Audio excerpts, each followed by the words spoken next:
Right, ఇక ఇదే అంశానికి సంబంధించి తాజా సమాచారం మా ఇన్పుట్ ఎడిటర్ చిదంబరం రెడ్డి అందిస్తారు. సో చిదంబరం రెడ్డి చెప్పండి, హరీష్ రావు హౌస్ అరెస్ట్ ని దీని వెనకాల రీజన్ ఏంటి?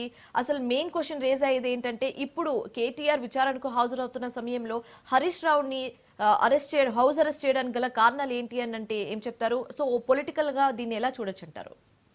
అయితే మొదటి నుంచి కూడా ఫార్ములా ఈ రేస్ కేసు ఏదైతే ఉందో ఆ కేసుకు సంబంధించి బీఆర్ఎస్ తమ వాదనని చాలా గట్టిగా వినిపించే ప్రయత్నం చేస్తుంది. ఇది కేవలము కక్షపూరితంగా పెట్టిన కేసు తప్ప ఇందులో ఎలాంటి ఆధారాలు కానివ్వండి ఏం లేదు. కేవలం అవినీతి అన్నది లేని సందర్భంలో కేవలము మా నాయకుల్ని ఇబ్బంది పెట్టడానికి మాత్రమే ఈ కేసులను తెరపైకి తెస్తున్నారు అన్నది బీఆర్ఎస్ పార్టీ చెప్తుంది. అందులో ముఖ్యంగా చూస్తే కేటీఆర్ ఇవాళ బీఆర్ఎస్ పార్టీకి వర్కింగ్ ప్రెసిడెంట్గా ఉన్నారు. అంతేకాకుండా కీలకమైన నేత, మాజీ మంత్రిగా కూడా పనిచేసిన నేపథ్యంలో ఆయనను ఇబ్బంది పెట్టడం ద్వారా లేదా ఆయన కేసులు ఎరికించడం ద్వారా మిగిలిన కార్యకర్తలందరినీ కూడా ఒక బ్యాక్ స్టెప్ వేసేలాగా ఒక ప్రయత్నం జరుగుతుంది అన్న వాటిని ఎప్పటి నుంచో వినిపించే ప్రయత్నం చేస్తున్నారు. అయితే ముఖ్యంగా చూస్తే మాత్రం ఎప్పుడైనా సరే కేటీఆర్ ఎలాంటి కార్యక్రమాన్ని చేపట్టినా ఎక్కడికి వెళ్ళినా సరే వెంటగా ఖచ్చితంగా హరీష్ రావు ఉంటారు. హరీష్ రావు కూడా తనతో పాటు ట్రావెల్ చేస్తారు అన్నది ఉంది. ఇక ఇద్దరు కలిసి ఒకసారి వెళ్తే వాళ్ళ వెనకాల వచ్చే కార్యకర్తలు కానివ్వండి, లేకపోతే ఆ తదనంతరం జరిగే పరిణామాలు కానివ్వండి, శాంతి భద్రతల సమస్యగా ఏమన్నా పరిణమించే అవకాశం ఉందా అన్నది ఒక అనుమానం అయితే ఇప్పటికే ఇంటెలిజెన్స్ వర్గాల నుంచి ప్రభుత్వం కూడా భావిస్తుంది. అందులో భాగంగానే హౌస్ అరెస్ట్ చేసి హరీష్ రావుని కేటీఆర్తో పాటు ఏసీబీ ఆఫీస్కి వెళ్లకుండా నిలువరించాలనే ప్రయత్నంలోనే భాగంగానే ఆయన హౌస్ అరెస్ట్ చేసినట్టుగా మనకు సమాచారం అందుతుంది. అందులో ముఖ్యంగా చూస్తే హరీష్ రావు కానివ్వండి, కేటీఆర్ కానివ్వండి, ఇద్దరు కీలకమైన నేతలుగా ఉన్నారు. కేసీఆర్ బీఆర్ఎస్ పార్టీ ప్రెసిడెంట్గా ఉన్నా సరే ఆయన పెద్దగా బయటికి రావట్లేదు కాబట్టి వీళ్ళిద్దరూ జతగానే ఎక్కడికి వెళ్ళినా వెళ్తున్నారు. పరామర్శలు కానివ్వండి, ఉద్యమాలకు కానివ్వండి, లేకపోతే ఎంత ఆందోళన ఉన్నా సరే ఇద్దరు కలిసి చేస్తున్న నేపథ్యంలో ఒకవేళ నిజంగానే హరీష్ రావు అలాగే ఇద్దరు బయటికి ఒకవేళ కలిసి వెళ్తే మాత్రము శాంతి భద్రతల సమస్యగా పరిగణించే అవకాశం ఉందన్నది అయితే ఒకటి కనిపిస్తుంది. ముఖ్యంగా చూస్తే మాత్రం ఫార్ములా ఈ రేసు కేసుకు సంబంధించి ఇవాళ ఒక కీలకమైన విచారణ ఉంది. అందులో ముఖ్యంగా ఏదైతే ఏసీబీ ఇప్పటికే కేటీఆర్కి నోటీసులు అందించింది. ఇవాళ ఆయన వచ్చి అక్కడ హాజరవ్వాలని, ఎందుకంటే మొదటగా అయితే 9వ తారీఖున ఆయన పిలవాలనుకున్నారు. అందులో భాగంగానే ఇవాళ పిలిచి ఆయనకు దానికి సంబంధించిన కొన్ని ప్రశ్నలు వేయాలని కూడా చెప్పారు. అందులో ముఖ్యంగా మొదటి నుంచి కూడా హరీష్ రావు అరెస్ట్ అనేది ఖచ్చితంగా తప్పదు. ఎందుకంటే హైకోర్టులో ఏదైతే పిటిషన్ వెళ్ళినప్పుడు కూడా అరెస్ట్ను ఆపే అవకాశం లేదు. ఏదైతే రూల్ ఆఫ్ లా ఉందో ఆ రూల్ ఆఫ్ లా ప్రకారం మాత్రమే నడుచుకోవాలని పోలీసులకి చెప్పడం జరిగింది.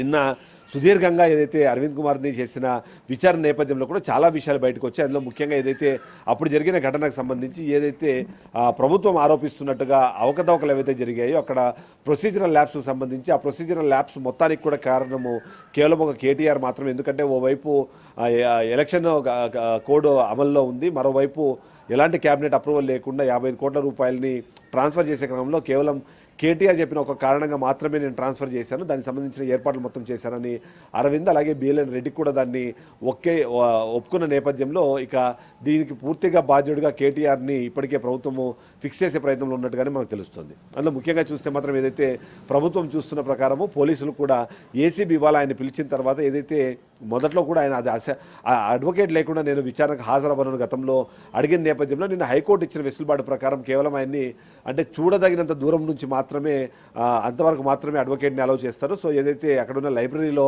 అడ్వకేట్ కూర్చునేలాగా ఇంట్రాగేషన్ రూమ్ ఏదైతే ఉందో ఇంట్రాగేషన్ రూమ్లో కేటీఆర్తో పాటు మరొక విచారణాధికారి మాత్రమే ఉంటారని కూడా హైకోర్టుకి ఇప్పటికే వెల్లడించిన నేపథ్యంలో ఒకవేళ ఈ మొత్తం విచారణ అయిపోయిన తర్వాత అరెస్ట్ చేసే అవకాశం ఉందా అన్న ఒక ప్రశ్న అయితే ఖచ్చితంగా ప్రతి ఒక్కరిలోనూ ఉంది. అందులో భాగంగా అరెస్ట్ చేసే అవకాశం ఉంది అన్న అనుమానంతోనే ఇప్పుడు ఏదైతే బీఆర్ఎస్ పార్టీ ముందుకు కదులుతున్న నేపథ్యంలో కీలకమైన నాయకుల్ని హౌస్ అరెస్ట్ చేయడం ద్వారా వాళ్ళని అక్కడ నిలువరించడం ద్వారా వాళ్ళ వెనకాల వచ్చే కార్యకర్తలు కానివ్వండి ఫాలోవర్లను కానీ కట్టడి చేయొచ్చు అనే ఒక ఆలోచనలో పోలీసులు ఉన్నట్టుగా తెలుసు. అందులో భాగంగానే ఇవాళ హరీష్ రావుని హౌస్ అరెస్ట్ చేసి ఆయన్ని లోపల ఉంచడం నిర్బంధించే ప్రయత్నం అయితే చేస్తున్నారు. ఓవరాల్గా చూసినట్టు ఫార్ములా ఈ రేసుకు సంబంధించి ఇప్పుడు నడుస్తున్న సందర్భంలో ఏదైతే ఇప్పటికే కొన్ని డాక్యుమెంటల్ ఎవిడెన్సెస్ ఆల్రెడీ ఇప్పటికే గవర్నమెంట్ దగ్గర ఉన్నాయి, అంతేకాకుండా ఏవైతే వాంగ్మూలాలకు సంబంధించి నిన్న అరవింద్ కుమార్ ఇచ్చిన సమాచారానికి బేస్ చేసుకుని ఇవాళ విచారణ పిలిచే క్రమంలో కూడా చాలా క్లియర్గా నోటీసుల్లో మెన్షన్ చేసిన దాని ప్రకారము మీరు విచారణకు హాజరవ్వండి, ఏదైతే హైకోర్టు ఇచ్చిన అనుమతిని ప్రకారము ఒక అడ్వకేట్ మీరు తీసుకొని రావచ్చు, అడ్వకేట్ కూడా రవీంద్రరావుని అలౌ చేసినట్టుగా హైకోర్టు ఇప్పటికే ప్రకటించిన నేపథ్యంలో ఆయన్ని కూర్చొని ఉంటారు, మేము విచారణ చేస్తాం, విచారణ చేసిన తర్వాత మీరు ఎలాంటి డాక్యుమెంట్స్ తీసుకొని రావాలి, దానికి సంబంధించి మేము అడిగే ప్రశ్నలకు సంబంధించిన ఆధారాలు మీ దగ్గర ఏదైనా ఉంటే వాటిని తీసుకోవడానికి మరొకసారి అవకాశం ఇస్తామంటూ కూడా ఏసీబీ ఆ నోటీసులో పేర్కొంది.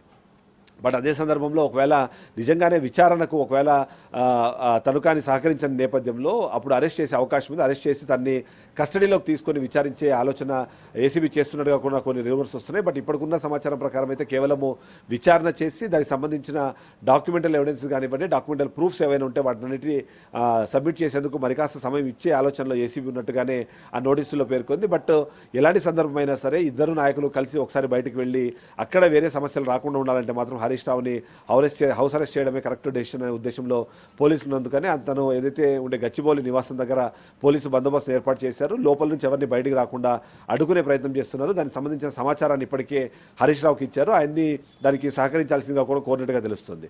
శాంతి భద్రతల సమస్య తలెత్తకుండా ఉండాలి అంటే మీరు ఇంట్లోంచి బయటికి రాకపోవడం మంచిది అంటూ ఒక నోటీస్ ఇచ్చి ఆయన ఇంట్లోనే ఉండాల్సిందిగా కోరిన పరిస్థితుల్లో ఆయన ఏం డెసిషన్ తీసుకుంటారో, నిజంగానే ఆ హౌస్ ఏదైతే ఇప్పటికీ ఇంట్లో ఉండమని కోరిన నేపథ్యంలో అక్కడే ఉంటారా, లేకపోతే ఆ నిర్బంధాన్ని దాటుకొని బయటకు వస్తారన్న విషయం అయితే మరి కాసేపట్లో మనకు తెలిసే అవకాశం కనిపిస్తుంది. శివాని, రైట్. అయితే నిన్న అరవింద్ కుమార్ని 7 గంటల పాటు ఏసీబీ అధికారులు విచారించడం జరిగింది కాబట్టి ఆయన స్టేట్మెంట్ రికార్డ్ చేసుకున్నారు. సో ఆ స్టేట్మెంట్ ఆధారంగానే కేటీఆర్ని కొన్ని సూటి ప్రశ్నలు అడిగే అవకాశాలు కనిపిస్తున్నాయి. సో ఏ అంశానికి సంబంధించి కేటీఆర్ని ఈ రోజు సూటిగా క్వశ్చన్స్ అడిగే అవకాశాలు కనిపిస్తున్నాయి?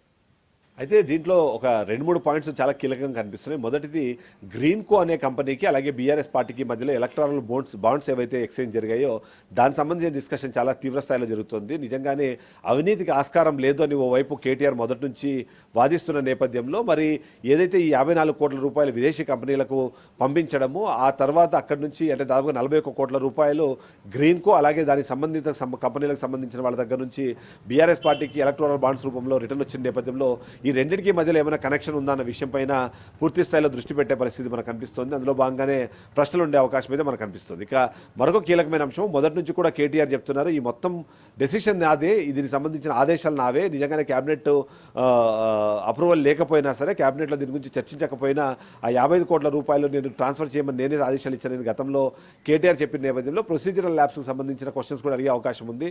అంతేకాకుండా ఎందుకు ఆ నిర్ణయం, ఎందుకు అలాంటి నిర్ణయం తీసుకునే క్రమంలో అంటే లీగల్ ఆస్పెక్ట్స్ ఉన్నాయి కాబట్టి వాటిని ఎందుకు మీరు పరిగణనలోకి తీసుకోలేదు అన్న విషయాన్ని కూడా ప్రశ్నించే అవకాశం ఉంది. మరొక కీలకమైన అంశం, ఎందుకు అంత అర్జెంటుగా 55 కోట్ల రూపాయలు ట్రాన్స్ఫర్ చేయాలి, ఏదైతే ఆ కంపెనీకి సంబంధించిన ఎఫ్సీఓకి సంబంధించిన డిస్కషన్ వాళ్ళు చాలా సందర్భాల్లో చేస్తూ వస్తున్నారు, ఎందుకు అతను అరెస్ట్ చేయలేదు, ఎఫ్ఐఆర్లో అతని పేరు ఎందుకు పెట్టలేదు అనే విషయాన్ని ప్రశ్నిస్తున్న నేపథ్యంలో దాన్ని ఎందుకు తెరపైకి తీసుకొచ్చారన్న ప్రశ్న కూడా వేసే అవకాశం ఉంది. ఏదైతే అరవింద్ కుమార్తో మాట్లాడుతున్న నేపథ్యంలో ప్రతి ఒక్క విషయానికి సంబంధించి ప్రతి ప్రశ్నకి వీళ్ళ దగ్గర ఉన్న ఎవిడెన్స్ ప్రూఫ్ ఏదైతే ఉందో ఎవిడెన్స్ ప్రూఫ్ను చూపించి దానికి సంబంధించి ఆయన ప్రశ్నలు అడిగినట్టుగా తెలుస్తుంది. ఆ ప్రశ్నలు అడిగే క్రమంలో ఆయన ఇచ్చిన సమాధానాలు ఏవైతే ఉన్నాయో ఆ సమాధానాలని మరొకసారి కేటీఆర్ ఇచ్చే సమాధానాలతో సరిచూసుకునే అవకాశమే కనిపిస్తుంది. అంతేకాకుండా కేసీఆర్ అడిగే ప్రతి ప్రశ్న కూడా అది సూటిగా ఉండే అవకాశం, ఎందుకంటే దానికి సంబంధించిన ఎవిడెన్షియల్ ప్రూఫ్ కానివ్వండి, అలాగే దానికి సంబంధించిన సమాచారం పూర్తి స్థాయిలో ఇప్పటికే ఏసీబీ దగ్గర ఉంది. దానికి తోడు ఏదైతే అరవింద్ కుమార్ ఇప్పటికే ఇచ్చిన వాంగ్మూలం నేపథ్యంలో కూడా ఆయన ఏం చెప్పారో ఆ నిర్ణయాలన్నింటినీ తీసుకునే క్రమంలో జరగాల్సిన కార్యక్రమాలు కానివ్వండి, ఆ ప్రొసీజర్ ఎందుకు జరగలేదన్న విషయాన్ని కూడా డిస్కస్ చేసే నేపథ్యంలో వాటిపైన సుడిగా ప్రశ్నలు ఉండే అవకాశం ఉంది.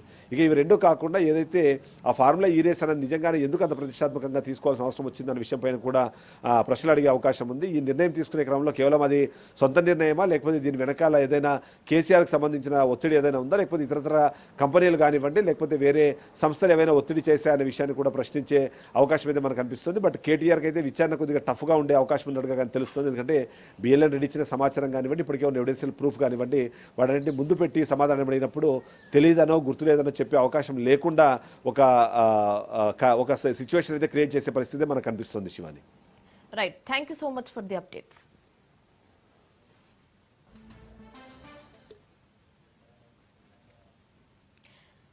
మాజీ మంత్రి హరీష్ రావును పోలీసులు హౌస్ అరెస్ట్ చేశారు. హరీష్ రావు ఇంటి వద్ద భారీగా పోలీస్ బందోబస్తు ఏర్పాటు చేశారు.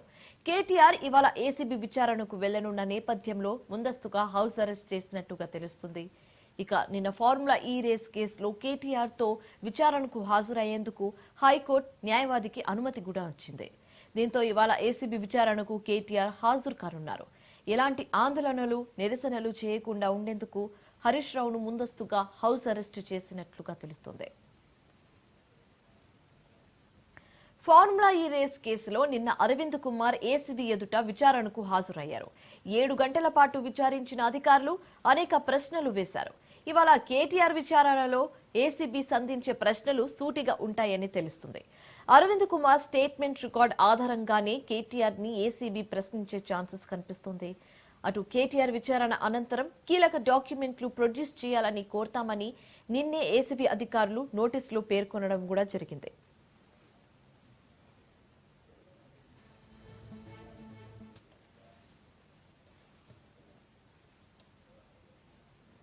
ఫార్ములా ఈ కేసులో కేటీఆర్ చట్టాన్ని ఉల్లంఘించారని రాష్ట్ర ప్రభుత్వం చెప్తుంది. పక్కా ఆధారాలు ఉన్నాయని ఫార్ములా ఈ రేసులో కేటీఆర్ తప్పించుకోలేరని కాంగ్రెస్ నేతలు చెప్పుకుంటున్నారు. అటు బీఆర్ఎస్ తమ నాయకుడు హైదరాబాద్ ఖ్యాతిని పెంచేందుకే ఫార్ములా ఈ రేస్ నిర్వహించారని చెప్తున్నారు. కక్షపూరితంగానే కేటీఆర్ పై కేసు పెట్టారని గులాబీ నేతలు ఆరోపిస్తున్నారు.